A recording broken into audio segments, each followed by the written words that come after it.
Good morning, and thank you for joining with me today. You know, Pentecost is a special day in the Christian church, and it was a special day on that first Pentecost. Jerusalem was filled with folk from all over the world, and yet when Peter began to speak, everybody heard him as if he was speaking in their own language. People were amazed and wondered what this was all about. Well, some said they're drunk. Jinx, it was first thing in the morning, surely not. But on that day, Peter spoke, and the crowd listened, and the crowd understood, and they were certainly not drunk. But it wasn't just Peter, indeed, all of those men eventually paid the ultimate price for their faith. It's interesting, only one of the 12 disciples died a natural death, and that was John when he was exiled to the Isle of Patmos. On the day of Pentecost, lives were changed. You know, let's be honest, for many people today, life is difficult. It's a difficult world in which we live. And the world has changed, and we may think, what can I do? How can I help? No one will listen to me, no one will listen to us. But you've no idea how often a simple thing, an act, a word, or even a smile can make a difference. Let me tell you about Mark. He was walking home one day from school when he saw a boy ahead who had tripped and dropped all of his books. Mark helped the boy pick up his stuff, and since they were going the same way, he offered to help him carry some of it. And he discovered the boy's name was Bill. He was new to the school and he was struggling.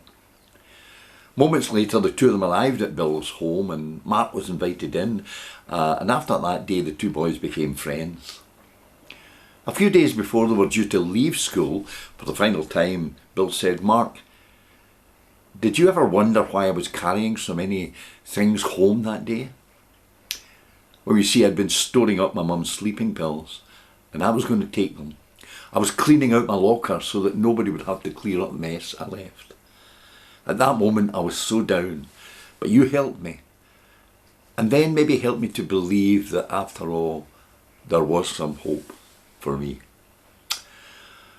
All around us, as you well know, there are people with need. But how will we know these needs if we don't know them?